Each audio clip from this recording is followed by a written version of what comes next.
Thank you very much, Dash. Unfortunately, Vedi is not feeling 100% right now, so he is subbing out. I'm Medic, this is Azael, and we are here for Game 2. And what a game it's likely to be, because T1, I really think if Gumayusi didn't die level 1, that game is entirely different. Like, the composition doesn't quite do exactly what they want, but if you have a pushing early game AD carry that can actually be played around, it makes the game so much easier. Yeah, absolutely. And if Ben doesn't get 13 kills or whatever it was definitely helps him. that could help you over on T1's side too. So they are going to have to really worry about that. I'm just so interested to see what are the picks and bans, adaptations here for game number 2. The Jace as an answer to the Gwen obviously went even, got some plates early game, you know, stayed about even in farm, but could not really compete in the later stages. So do they just go back to GP versus Gwen matchup? Do they actually ban it out? This feels like a first pick Gwen already because Jax is getting banned out. That is one of the answers that Bin will go to. Will T1, okay, so yeah, tit for tat. Jax gets banned, so you ban out the Gwen, kind of knowing that's where they're heading. Now, do you look towards something like the GP? Because that becomes kind of king of the castle. King of the top lane, at least, but Ahri and LeBlanc still available. Wukong as well. One of those three is going to get through this pick ban phase. Well, and they could actually just leave multiple up. If you're on red side, I think it's actually better to leave 3 OPs up than 2 because you can do a 1-for-2 trade. So I am really interested to see what these last bans are going to be. T1, of course, could take 1 away. If anything, you know, I feel like they would be happy to go for that Wukong plus the LeBlanc or the Ahri. And right now, if I'm RNG, I just don't ban any of them. And, you know, they grab one, you could grab the other. Of course, the question is, you know, if you leave Wukong up, then they grab Wukong, and then, you know, they're going to get one of the OP on the second round around. So probably going to be a Wukong ban is what I'm assuming. But it just depends, you know, how concerned they are about FLICKR's Ahri and LeBlanc, which are 2 of his best champions. Well, it will be the Ahri left open, LeBlanc banned away. So Wukong and Ahri are 2 main points of focus here for T1. Of course, they could look towards the top lane and go for something like the Gangplank. And the only problem is, as you say, leaving the Wukong and the Ahri available for RNG. Yeah, I think it's feels very likely that it would be the Wukong. I think Wukong has been so dominant, but I mean, Ahri for FLICKR is hard to argue against, so it really just comes down to kind of T1's personal preference here. You know, I am more partial to the Wukong, has been extremely good when it has gotten through, has mostly been banned out, but has been very successful across a lot of different teams when it is left available. Also, by grabbing the Wukong, you're not having Xiaohu, you know, play as much of kind of like the roam style champion, right? You know, he is going to be having to grab the Ahri, so he's not going to be on a TF or a Galio. The Galio, of course, banned out. Xayah has also been incredibly effective, 76% win rate, 13-4 at MSI, so this has been killer. With the Wukong on the other side, you know, T1 could look to dive, you know, heavily towards GALA, so I think it makes sense. I wonder if T1 will look towards that Caitlyn down towards the bottom side. Has been banned against Gumayusi so many times. Gives you pressure in the lane, but of course you can look for it on the second rotation instead. Now, Gangplank for the top lane pick for Zeus. So instead, actually switched over to the Lissandra, a well-known LeBlanc counter, and can work well into Ahri as well. Yeah, I mean, he actually brought this out a lot against EG, right? You know, he was playing this in multiple matchups. It wasn't just as the LeBlanc counter, and he was looking really, really effective on it. You know, they could even go, you know, to blind GP. I think it makes a lot of sense here. I love this because GP can play weak side. Now you focus down towards bot lane. You have GP to set up the engages. The Lissandra, the Wukong come in on top of that, looking for that kind of dive onto this RNG backline. And now the question is, do you actually match top here or do you match jungle, right? And where are you going to go as far as that is concerned? It looks like it is going to be Waze. Viego. 5-1 now. Most played this tournament. He's on a tear with it. Of course, it was Xiaohu played the Lissandra into EG, not FLICKR, who is currently playing in this game. It's hard when they swap over so often. I have to move all my notes around as well. But yeah, it's the Lissandra into the Ahri in the mid lane. Now we're going to see where the bans go. RNG likely to look towards banning AD carries. T1 likely to look towards banning perhaps top laners that would work well into this Gangplank. Yeah, that is definitely going to be the expectation. Bin is a very flexible player, you know, is an aggressive player. I'm curious to see what they're going to be concerned about, you know, with this GP. You know, if they think Bin would go something very aggressive, range matchups can be a concern for GP. Something like the Gnar, a possibility for Bin. Hasn't played that much of it across the course of the last split, but it's always an option. Also, Bin's Camille, although often teamed up with Xiaohu's Galio, being on the Camille, is still a terror, a monster. He's only had it once so far at MSI. And we're looking to some of the other champions that are still available that he has played. He has played Aurelia, Gragas, Camille. Those would be the 3 that are left up that he has already shown us. And he is willing to play some of these aggressive matchups. I think if you're going to play Camille, you have to be willing to play heavily towards topside, and really try to punish this GP. You generally want to be able to look for those all-ins in those melee versus, well, GP is melee too, but he functions more like range because he's kind of harassing you down with the parlay. Cenoban has become very, very popular, it feels like, in these later stages. Gnar, as you mentioned, great range matchup into the GP. I think these days, it feels like as GPs are getting more skilled, it does start to feel more GP favored. But at the very least, you can kind of go even, be a stable team fighter there. And it feels like RNG, once again, are building for that team fight. And back-to-back games, we're going to have 5th pick for support. Of course, last time Keria got to lock in that 5th pick Morgana. This time, Ming will be the one getting to last pick his support. So will he actually go for that 2v2 style of counter pick, or will he be playing more towards the 5v5? Gumayusi back on comfort here. He was known really as the Jinx Aphelios guy. This is where he really started to make his name. Just absolute dominance on these picks. Yes, they are not as strong as they once were, but they are still powerful. And Gumayusi playing comfort, when they actually beat RNG in the 2nd round robin, he was playing that Aphelios, something that no one was really playing. And Danny, as well, when he actually beat T1, was playing the Jinx. So people have started to go back a little bit towards that comfort. And it is, again, going to be ranged support here. I mean, ranged into Tahm Kench makes a lot of sense. It's so easy to harass and you get pressure in that lane. Of course, Jinx losing the extra HP early on, one of the nerfs that brought her down from S tier AD carry, means that she can't harass as heavily in the lane. So expectations are that GALA and Ming will have the priority down towards that bottom side. I do look at RNG's comp and think it lacks a little bit of engage. Obviously, Mantrid Inspire from the Karma can get you that movement speed, and a Gnar jumping onto the backline or a Spirit Rush into a Charm, but you don't have that all-in go button like a Lissandra or a Cannon Barrage or a Cyclone from the Wukong. No, absolutely. I mean, they don't have any point and click engage, right? How you have to depend mostly, I think, on flanks, on things like that, or like T1 last time, you have to be first to the objective, right? If RNG is first to set up at the objective and they're engaging into you, it can be very difficult to walk through the Xayah feathers, through the Karma poke.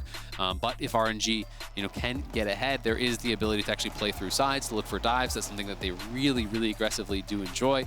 But T1, I do think, are set up with a more powerful 5v5 comp if they can stay at parity. That is going to be a big question, though, as I think Jinx TK pretty heavily at a disadvantage here against the Xayah Karma on the other side. And Gumayusi and Keria didn't struggle in the lane itself. They struggled because they were ganked and Gumayusi died level 1, but the laning phase, they were like 20 CS up, they had that push. Here, they won't have the pressure in the 2v2, but my expectation is they should still be able to weather any storm that RNG puts down towards that bottom side. Yeah, and we'll see. I mean, a lot of MSI, I think, has been about, unlocking mid lane, right? And being able to actually get ahead through mid and then move your mid laner out towards those sides. And RNG and T1 are both very adept at doing that. If anyone can get a big advantage in that mid lane, it can really start to spill over into these side lanes, and that's where you start to get those enormous leads where things can get blown apart, because players at this level are just so good at minimizing loss. Even in these very, very bad matchups, they rarely ever die. They give up a bit of farm, they go down, they have good base timing, so it's hard to pressure their towers. We'll see if RNG can get more of an edge in that 2v2 than T1 were able to last time. It is an interesting sort of switch from Game 1. Game 1, RNG, very teamfight focused, just wanted to scale up. We're happy being 2,500 gold behind at 20-minute mark here. T1 are now in that boat. You have superb scaling in the Jinx and the Gangplank. You can be very strong when it comes to 5v5s. You have zone control. You have these big, impactful ultimates. You have protection for your AD carry. And RNG, they have a similar composition when it comes to 5v5, although not as much engaged, not as much zone control. But their early game is much stronger, and they'll be looking to get that early lead. Yeah, absolutely. It's going to be really interesting. Both mid laners are going for the electrocute. We're not seeing as much of the Aftershock Lissandra. Of course, that was kind of the tech into LeBlanc. But even in that matchup, a lot of people were starting to go electrocute more for the 1v1 and less for kind of the survivability in that 5v5. So when you are going electrocute, it is more risky to use the offensive ultimate instead of the self-ult, because you don't have those resistances from the Aftershock to stay alive. But as far as the trading is concerned, I think electrocute is just almost always going to be better against the Ahri. Ahri's not like that LeBlanc where she's getting point blank range and you can find that really effective W. Ming is going to be Comet and Ignite, so this is really setting up here for that 2v2 heavily. And FLICKR really taking a nice trade. Yeah, dodging out the Orbital Deception means that he gets about 100, 150 HP advantage there in the mid lane. Both of them have already popped one stack of their corrupting potions in this matchup. is one that we have to watch a lot. Is our Mercedes-Benz featured matchup in the mid lane. FLICKR versus Xiaohu, two incredibly decorated players. Of course, FLICKR, 2 MSI titles, 3 Worlds titles. Xiaohu with 2 MSI titles of his own, both of them fighting to be the first to 3. Absolutely, and I mean, all time, FLICKR was 13-6 coming to this series, so make it 13-7 as far as the advantage over Xiaohu. You know, has historically had a slight CS advantage in lane, but these guys have been very similar top performers for the team. You know, within 30 DPM of each other, 0.1% away as far as total KP. Like, these guys have both been absolute rocks for their team, and we've talked about it a lot. Everyone used to look at RNG as the Uzi team. It is very much now the Xiaohu era. You know, he is that top performer for the team, has been for many years across multiple positions. It's just incredible. And something we, I think, almost take for granted, the fact that, you know, he won last year in a different role, and now here he is in the finals again at mid lane. He seems just to be able to, at will, just, yeah, I think this year I'll maybe win an international tournament in a new role. That's what you do. Zeus looking for a lot of damage here. Flashing forward, Bin's going to flash away. Barrel chain does not connect, but Zeus winning out the early trades here versus the Gnar. Yeah, heavily so, because it was actually a cloth 4-pot start. So he's completely out of potions. The fact that he actually went for that, this very defensive start, has already burned through all of these potions as well. Oner even pushing Wei off of the red buff here. You know, went red Raptors and then Gromp and then invades up here towards this top side. So he has the red buff and it does push Wei back. Wei now though going up towards Zeus. This will dive down in the bottom lane. Ignite ticking on Ming. There's a lot of damage that flashed away from Zeus though in the top lane. Overstepped a little bit and Wei there for first blood. Nicely done by Wei. You know, Xayah's trying to reset that. Oner now trying to come up here. We'll see if he can actually catch Bin. Wei's just got to make time. Oner flashes forward, brings down the staff. Oner gets a counter kill for T1. Wave not in the best of states for Zeus. He has TP'd to his tower. Wave's going to try and keep pushing this one out. Dashes away. Counter TP by Bin. Oh, nicely done there by Oner. Getting aggressive, flashing past Wei to get that kill. But really creative pathing from Wei because, I mean, he gets pushed off his red buff. And I think Zeus was just expecting that meant he was going to play it defensive, give the respect over that Oner could be there. But Wei kind of calling the bluff, just goes in, is able to get that kill onto Zeus, grabs first blood for himself. Neither top laner picking up the kill, but still, RNG will grab first blood. And on this wraparound play, as we saw Oner on the minimap, you know, he was over towards mid lane. He was actually looking to make a wraparound play there on Xiaohu. I think his read was Wei would come back towards mid to look to cover. So he goes up, gets that kill there, and then Oner, Wei has to buy time here for Bin, has to create the space, but he's not able to do it. There was just no hesitation from Oner, flashes in. And again, because there is no red buff on Wei, he's not comfortable taking the 1v1 even afterwards. Wei once again, though, looking up towards this top side. Will be spotted on this ward in the Tribush. Clears that one out. Oner a little bit late on his, well, actually not late on his reset. Wei has yet to reset on this Viego. So Oner will have the first reset, gets himself a Caulfield's Warhammer, is now going down towards that bottom lane. Speaking of, it's about even down towards that bottom side. You can see Gumayusi still very topped up in health, still 2 potions to the good.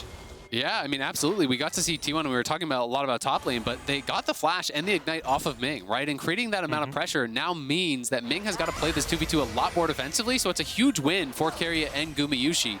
A range support without flash has got to play passively, and a range support playing passively is not creating the advantages that you really want to see. Especially with the engaged potential of a Tahm Kench. I think a lot of us think of Tahm Kench as, you know, he protects his AD carry, all he's going to do is devour them, get them out of the fight. But now that Abyssal Voyage is a normal spell, it's no longer his ultimate, you can go in, you can be aggressive, you can use that thick skin to tank up the damage coming back out from RNG. Absolutely, and if you actually connect with that, there's the ability to follow up with the chompers. There is actually that CC lockdown. Of course, it can be difficult. The speed ups from the Karma Shield can help Ming to dodge out on those, but you know, we never got to see the setup for the fight. We just got to see the end of that, where T1 was really creating those advantages. Mid lane has created a slight advantage for them, about a wave up there for FLICKR. Top lane seems very even. Overall, really competitive game, and T1 bouncing back strong here. Yeah, kind of to be expected that these two teams would be very close. Historically, RNG have slowly been working their way back towards beating T1. They've faced 4 times in best of 5s, and actually RNG have yet to win a single one, 0-4, but the last one was 3-2 in the Worlds. Oh, That one came up and then went down a little bit quicker than I was expecting. So yeah, last one was 3-2 at Worlds 2017. So RNG now looking for their first win against T1 in a best-of-5 way. Now looking up towards the top lane. Zeus puts down the cannon barrage, just going to try and tread onto Ming. Gnar into the wall, but Zeus eats the oranges and he is K. He walks away. FLICKR's here. The frozen tomb buried his way in the ground. Zeus coming up huge for T1. Wins out in the 1v2, and then FLICKR on the roam. On the bot side, they do force the flash from Keria, so RNG getting something back. But when GP is getting ahead early in this matchup, there's no worse scaling in the Gnar versus GP matchup. GP is going to outscale you, is creating this advantage already. And T1 utilizing their mid-pressure, just have that roam, comes up to great success. It's what you said, the ability of FLICKR to get out of the lane, but also Zeus showing why coming into today he was seen as the best top laner in the tournament. This is what we were expecting in Game 1. Game 1 went to bin, but the oranges to get out of the Gnar ult, to then trade with the parlay, and Wei oversteps a little bit trying to get some damage onto Zeus. Yep, absolutely, and there is that electrocute. You can see the bounty hunter proc for FLICKR as well, so getting paid on the roam, collects the kill, he's up farm, he's made the roam happen. T1 have done such a good job taking Xiaohu off his GALA, meaning he's not able to walk around the map as much now. Only 600 gold ahead, but still a much better start in terms of how the compositions scale into the game. Exactly. You know, I actually really favor what T1 has drafted in the 5v5 this time around, where last game I was much more on the RNG side. So yes, the gold lead is smaller than last game, but compositionally, I think their game state is much, much better than it was. We can see Wei has snuck in here. They're going to try to find a pick onto Oner. Oner dashes away. FLICKR, no frozen tomb for him. Xiaohu and Wei will just be able to steal away this red. Brick comes down, Bin looking for the damage. Zeus once again, the orange is to get out of the Gnar, but Bin goes into the mini form at the perfect time here to continue to trade, has that range advantage. Of course, the parlay on a short cooldown. Zeus will get it back up and just clear out the wave. Yeah, Zeus going to be pushing this in. It does get a little bit risky because, again, you see FLICKR is roaming. He's missing from that minimap. So Bin has got to back it up, and Bin has no TP. So even just FLICKR missing from mid lane means Bin doesn't get to farm this next wave here unless they can see him back in mid.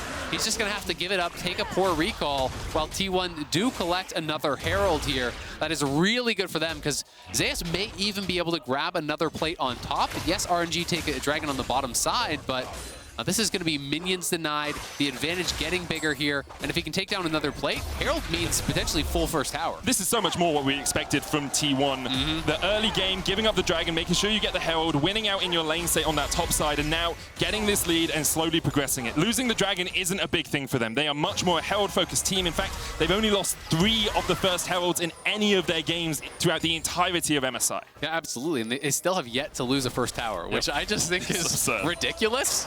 But looking for the engage here onto GALA. GALA still has the Featherstorm. Yeah, and able, once you have the minions between you and TK, you're not really worried because the Tongue Lash can't come through. Just able to step back with Ming coming in, but a nice little try there for Keria. Not much of a risk, and if you are able to land it, hey, maybe you get the ulti or something out. And from RNG's perspective, they are in a little bit of a hole at the moment, as you say. Gangplank just outscales the Gnar as this game goes on, has that cannon barrage to impact other portions of the map. And none of your other lanes are really in a massively advantageous position. Wei is strong, you know, he's 20 CS up, but what can he use that advantage to do? And trying to control the bottom side river with all of this vision that you are so elegantly highlighting, Azael. But what is that getting them?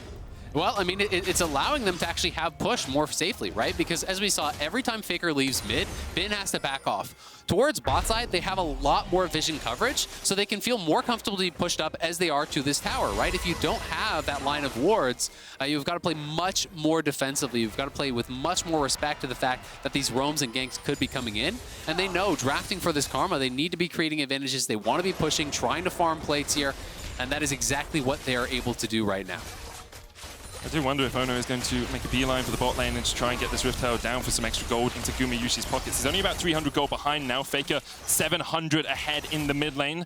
Zeus about 700 ahead towards that top side, which is where the majority of T1's lead is developing. But getting more gold into a Jinx, getting her towards that first item, getting her out on the map can be a big changing moment, big crux in a game like this. Yeah, absolutely. I mean, Jinx is just so strong in the later stages of the game. So yes, they are creating a slight advantage down there in the bot lane, but it hasn't felt like it's been enough to justify the Karma just yet. You know, that 5th pick Karma here is much more, I think, lane focused. Of course, you can be powerful in the team fights, but Keria, you know, drafting the TK clearly to keep this Jinx safe in those later stages. Trying to look for an angle here to wrap around, but there's vision in that river, and there's not going to be much of an opportunity here, I think, unless Zeus way oversteps. RNG continuing just to look for a little bit. Zeus, Nard back, eats the oranges, nice dodges away from the wallop for the stun, but Wei coming in with a Spectral Maw as well. Zeus does still have the flash. No stuns available, but the boomerang will find its mark. Bin on the board. Nicely done by Bin, just scoops him in as Zeus steps forward for that wave. They do find an opportunity here to go in, get that kill. That is critical to slow down Zeus, who's already on Triforce here, and you look at the itemization of Bin, it's not much. Everfrost, Charm comes out, Xiaohu able to walk away from this one. Frozen Tomb, Spirit Rush enough from Xiaohu to escape. Ming now looking for the chains as well. FLICKR has to flash. Oner goes back in the cycling Spirit Rush once again. Oner, Xiaohu able to dodge across the wall and Wei there in time. Meanwhile in the bottom lane, Gumayusi, GALA flashes, but the super mega death rocket lives up to his name. Wei though still on the chase as Keria does still have a flash to get away. FLICKR hits to try and protect as Keria puts the tongue lash down. FLICKR, glacial path across the wall, perfectly placed to escape the fight. Oh, it's so scrappy in game 2. Both teams got their warm-ups out in game 1. They're ready to go. GALA trying to dive Gumayusi there. He had the earlier Gale Force, so wanted to make use of that Mythic.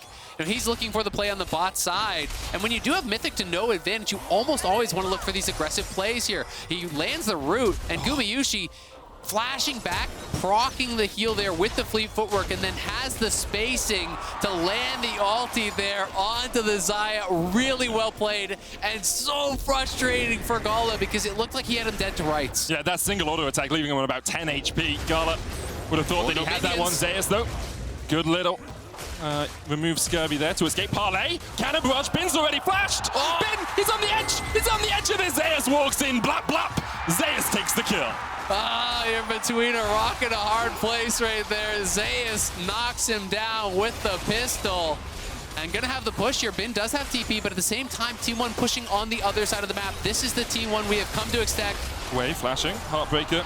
Not available for him. The Riptail does go down though, so that's a lot of plates not falling into Gumayusi's pocket. It's really interesting because Wei, yes, he has to commit the flash, but that's basically a flash to prevent a kill's worth of gold. So in this case, even though it looks a little bit silly, I'd actually call worth on that. I think that is pretty good.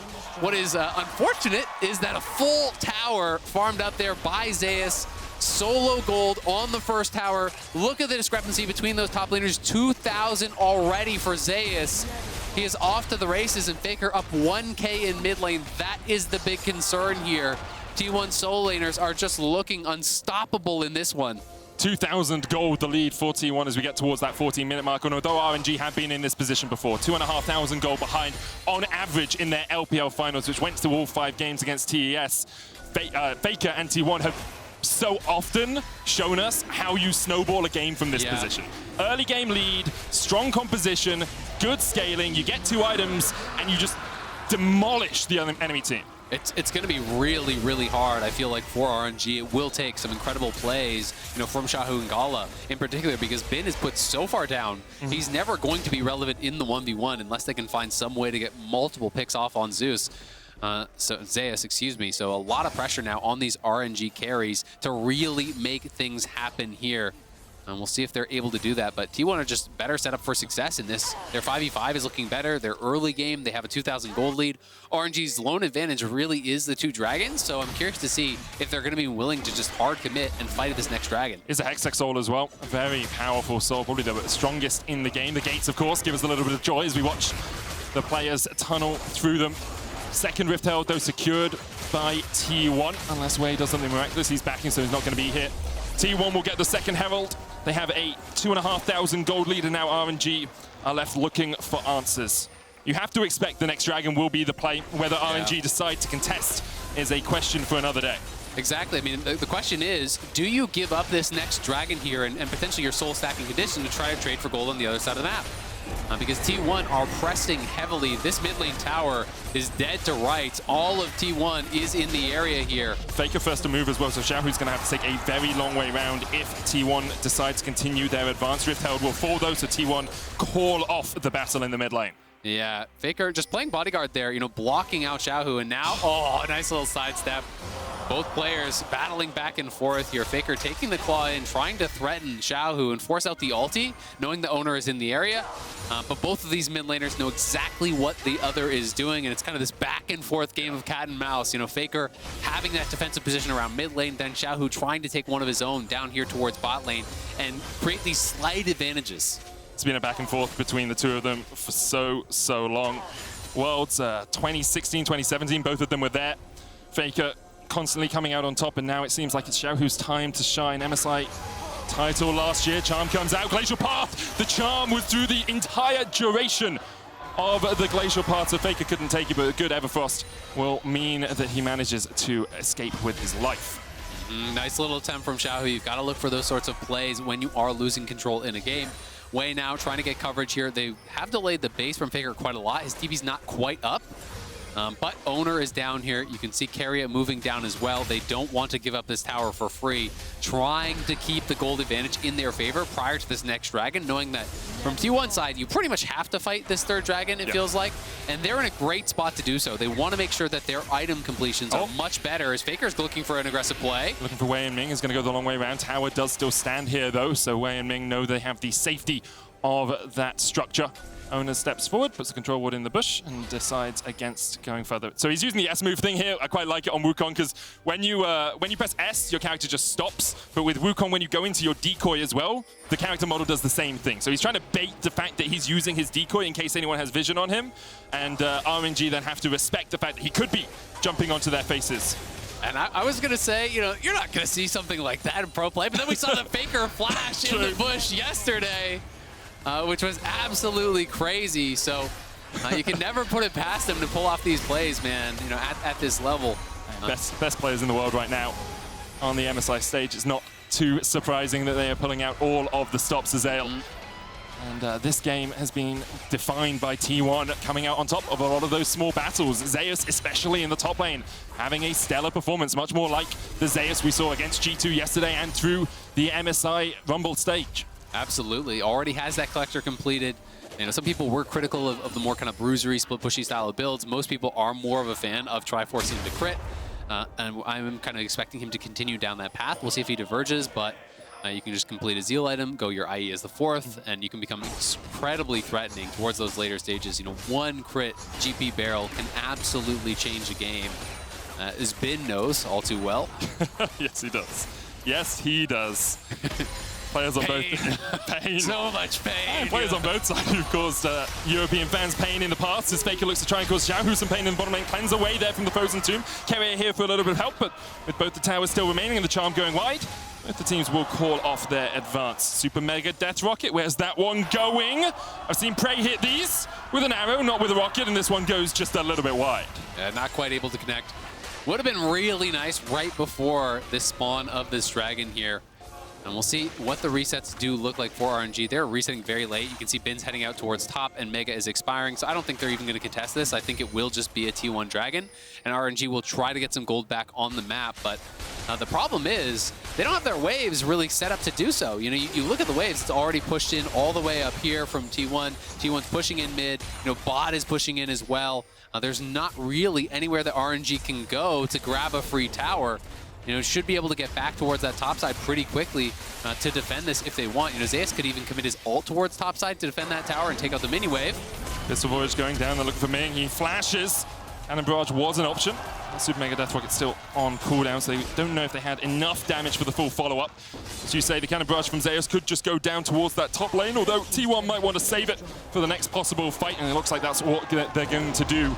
They are advancing towards the tier 2 in the bottom side of the map. Exactly. They're just going to try to trade this tier 1 top for 2 towers bot. They already knocked down the tier 1. RNG laid on the resets, and T1 have 5 members here. Xiaohu's not going to be able to defend this on his own. And the threat of the claw as well. You see it advancing towards you. You have to back away because a single Frozen Tomb locks you in place. Xiaohu no cleanse as well because he used it earlier. Exactly, that's the key thing. You know, FLICKR trading his ult aggressively in that one trade. It's like, well, you're just getting the cleanse, what's the point? But the ulti cooldown for Lissandra is much lower than that of the cleanse. Yep. So if you can trade that out, you know, rinse and repeat then even just that claw threatens enough that Xiaohu knows, if I get ulted, I'm dead without cleanse, so I must respect it. I must use the ulti defensively here. T1 looking really, really strong in game number 2. You know, 3,500 ahead at this point. FLICKR's got the Zonias through. 2 item completions are through for, you know, all of their key members now. Ming has no flash. And Oner is there. Tongue lash into the Abyssal Voyage. No knockup needed. The Cyclone for the follow-up. Ming trying to heal himself up. Not enough. Ignite ticks and Keria takes the kill. Bin though now on the chase. Any TP opportunities for RNG? None. As it looks like the Hextech gate will be enough for Keria to escape. Yeah, going to be able to get that kill and get out. A great job punishing this squishy support here, this Enchanter support. Ming on a warding mission, knowing that, you know, hey, post 20 minutes, they have Jinx, they have GP. There is a possibility that they could start looking towards Baron. So he, at the very least, wants to maintain that kind of vision in their own jungle, where they could check that from. It's part of the risk of having a ranged support that's quite squishy. It's like, who face checks for us? Right now, Bin with Gnar really is the only one on RNG that can face check, and it's the same problem that we saw T1 having in game 1. Like, who could face check on that team? Nocturne, well, Oner often was dead before they could even really begin the fight. Vision control for T1. Sublime down towards this Baron pit. They have total control. You can see RNG's vision only remains in their own side of the jungle. It's very hard now for RNG to find any opportunities, any avenues to advance this game. Yeah, it is becoming really, really difficult for them. So they are going to be the ones with more pressure. You know, T1 can just kind of sit back, relax, continue doing what they are doing. They've been playing this out so well. FLICKR now looking for Ming again. Ming, he's just left to his own devices, trying to get vision down. Wei trying to fight Keria here. The thick skin will help out Keria a little bit as Gumayusi and Oner are here for the flank. GALA looking for Oner. TP coming in as RNG. Maybe it found the fight that they were looking for. Cannon Barrage goes down. Oner low. Everfrost short. Xayah's trying to dodge away from Xiaohu. Oner on the backline, but Wei's already taken him out. Good charm. Oranges from Xayah. Spin. Looking for the bricks. Gets it onto Xayah, and the chase continues. RNG flash forward. The bricks miss. Wei goes in with a heartbreaker, and Xayah will fall. Oh, that's huge for RNG. They get multiple kills here. Oner is down. They're going to go to Baron. It looked like T1 had everything in their favor. And just like that, RNG find the window to take the fight. And now T1 looking like they are unwilling to give this up. Guma still has all summoners. FLICKR has ulti. Will they try? A Jinx and a Tahm Kench versus a team of Baron. You've seen this before. The charm flashed away by Gumayusi. FLICKR looking to get in from the back of the pit. Frozen Tomb available for him. RNG calling T1's bluff, and FLICKR finds them all. Gumayusi, Keria, and FLICKR will not go quietly into the night. Form is temporary. FLICKR is forever. Oh my God, T1 going wild there. Keria's even going to chase him down and take down Wei. You hear Busan erupt as the unkillable Demon King flies into the pit, and him and Gumayusi make RNG regret trying that Baron in their faces. 5v3. Be damned, they get it all. And they're still on the chase here.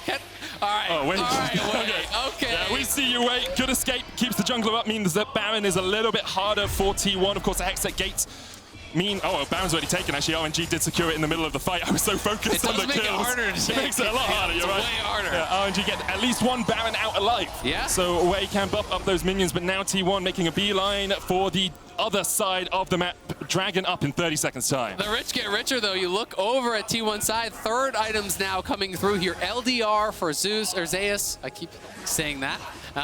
IE now through here for Gumayusi. So that is massive, and you can see FLICKR likely working towards a death cap next. He already has the Mage Eyes, you know, is looking really, really strong already.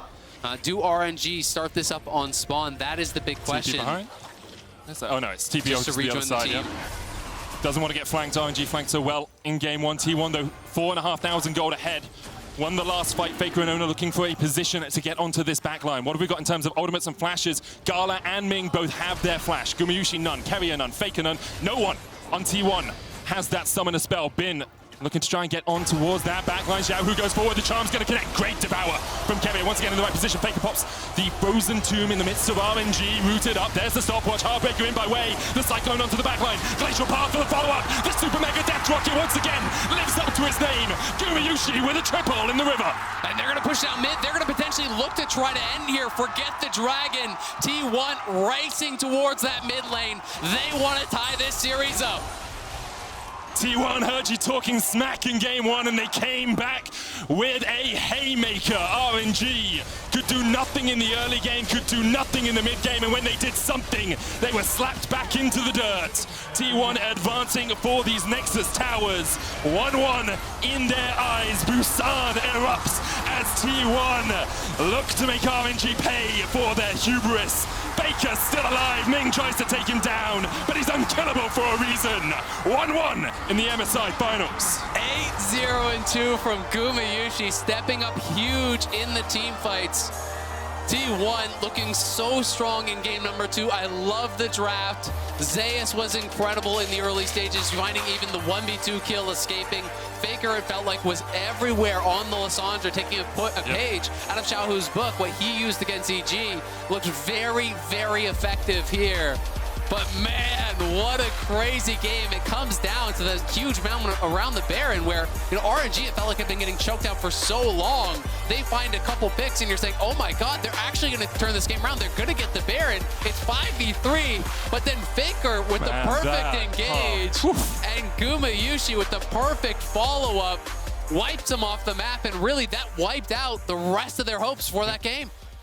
T1 were born in the Baron flip. They were molded by it. They didn't see a clean Baron setup. Yeah, exactly. They didn't see a clean Baron setup until they were in the MSI finals, and then they were blinded by it. RNG as well, blinded by T1, blinded by FLICKR in that game. What a performance all around by T1. And I'll be honest, after game one, I wondered if T1 would be able to find those early game leads like we've seen them do in the past, and whether they'd be able to really challenge RNG. But here, the fact they drafted Teamfight and then we're still able to take out RNG, it's a good sign for the rest of the series, Azael. I mean, it is absolutely terrifying. When you have the Gnar to GP, you go cloth armor 4-pot, and you're out of potions at like level 2, level 3, and the GP is pressing. It's, ooh, that's getting scary. They call him Zeus for a reason. And for this year's MSI, we asked the teams to pick 4 tracks that they think could be their team anthem, and then asked you, the fans, to vote on the winner. Here's the team anthem you selected for RNG, Chasing Dreams with a Child's Heart by GALA.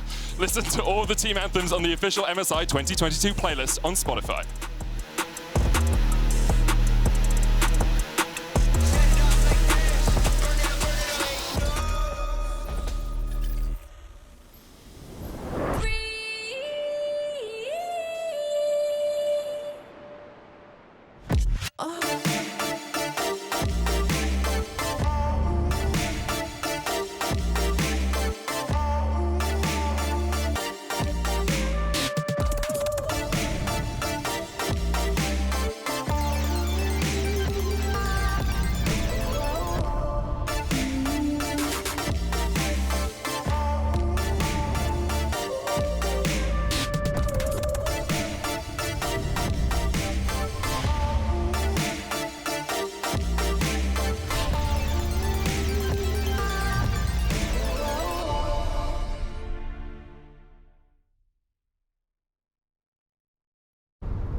magic of time begins for you.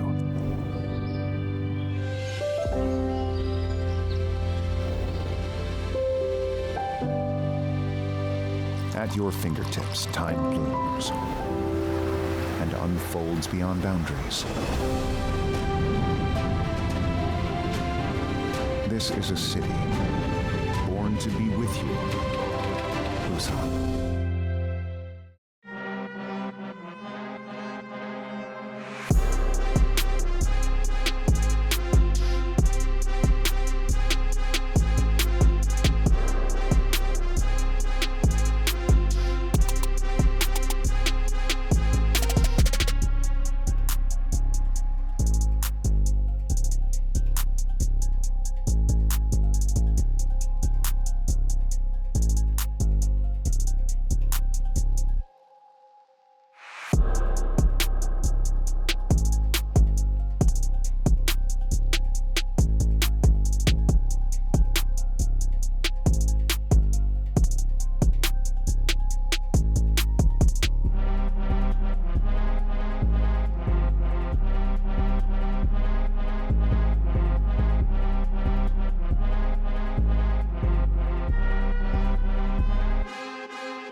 Welcome back to the State Farm Analyst Desk, where the hometown team brings us to 1-1. And Kobe, how about that response from T1? The change from game 1 to game 2. This is exactly what we were talking about in the opening with the adaptability of FLICKR and T1. They take some elements from RNG, you know, that Gwen Gangplank streak that Bin had going for him. They ban out the Gwen, RNG bans out the Gwen, then they early pick the Gangplank. Then they also take and borrow away that Lissandra that RNG used versus EG, and FLICKR takes up that mantle of roaming and creating the plays for his team, and that the timing on his plays was immaculate, huge part from them getting the win. And looking at that top lane matchup, it definitely does force RNG to kind of play around it, right? Because they picked the pushing bot lane, which I understand why it happened, but I know Jordan will back me up on this. A lot of times when we see LPL teams, they're so heavily reliant on their support being the primary initiator. Yeah, Lyric, I had asked, after a deathless game by Bin, how does T1 deal with the man? They found a way. Yeah, exactly. We saw RNG putting a lot of attention up there, and T1 were responding great. We saw numerous times of Oner and FLICKR matching the roams. Zeus even just being able to outplay in the 1v2 to buy time for the rest of his team to get there. It's one of the reasons why we came in saying that, you know, he's probably the best performing player in the whole tournament so far, and it's great to see T1 invest more resources into him. It's great to see them counteract RNG's strategy, and it led them into a very strong mid game where against the comp RNG had, I feel like it's very hard to play out through the mid game, and even just for RNG as a team, it's not a very RNG-esque draft at all. Like Emily was saying, right? Having the Karma down in the support role, Bin not much of a Gnar player this split whatsoever, and this man took advantage of it. Yeah, and it was good to see Zeus also have a game where he's bouncing back. I'm really glad Jordan brought up the jungle attention because, I did think Oner did a really good job, as well as FLICKR, to respond to the fact that, okay, we know you're going to play around the top side of the map to try to make sure the Gnar gets ahead. And just looking at the overall team composition, again, like, the Gnar is pretty much their only initiation, right? Where, like, you look at the other side, I don't know how well you guys are aware of this, but Keria in the LCK is known as a battle Kench. It is not a defensive champion, it is a offensive champion. And then we just saw some, I mean, obviously that Baron fight from FLICKR, that insane Lissandra play was just kind of the icing on the cake. Yeah, it's nice to see EG made it to the finals in some way, shape, or form. Getting a taste of the Battle Kench from Vulcan, bringing it through to pick up the win here. Let's not forget, though, that RNG had a moment or two where it almost looked like it was going to turn back in their favor. We talk about that mid lane fight that gave them at least the permission, or so they thought, to move towards the Baron. But as we know here, every second counts, and thanks to the reliable Cisco network, T1 secure the fight following RNG picking up the Baron. It's all the man FLICKR on that Lissandra. FLICKR revokes their permission, okay? They set up on Baron, 5 members of RNG. Gumayusi flashes the charm critically. His backup damage behind the engage from FLICKR is how they win it, but FLICKR goes in, locks everybody down. The ultimate AoE on everyone, sets it up for the rocket from Guma from the outside. Just perfect timing there from FLICKR on the initiation, getting all of them low enough for the execution damage, and they pull off the 3v5 scenario on Baron, even though they don't get the dream scenario where you also get the Baron steal.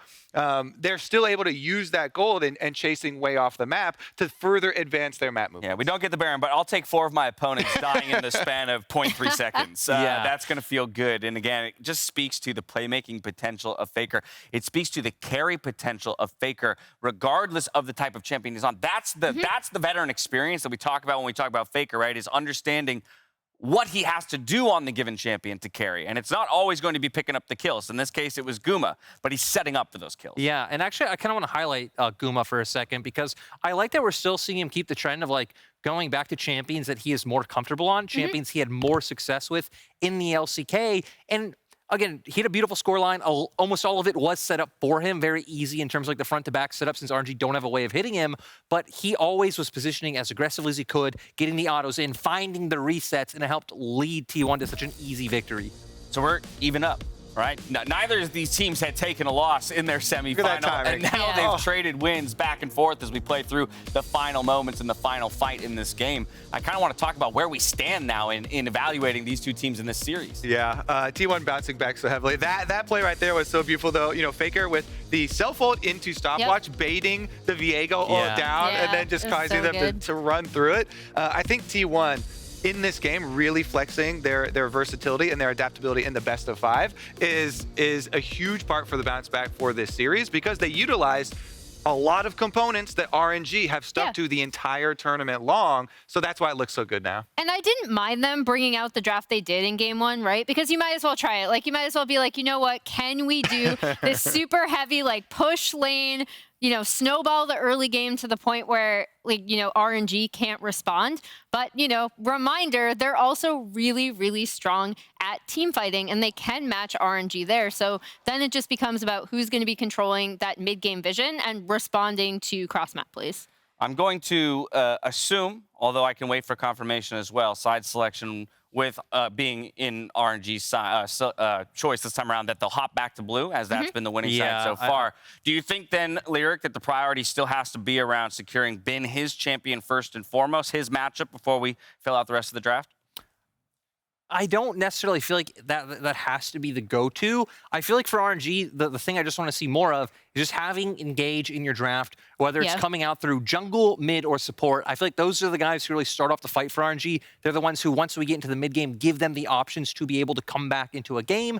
And that's not really a role that suits Bin too well. He's supposed to be the damage guy, so get in your face, just hit you with a stick if he's playing Jax, hit you with scissors if he's on Gwen, anything like that, I'm happy with. More than anything, I'm excited to see our teams trading wins here in our final. No 3-0s. Yeah, no more 3-0s. Please bring us all the way to 5. We'll see who gets it done here in game number 3 as we're back out to Medic and Azael for the call.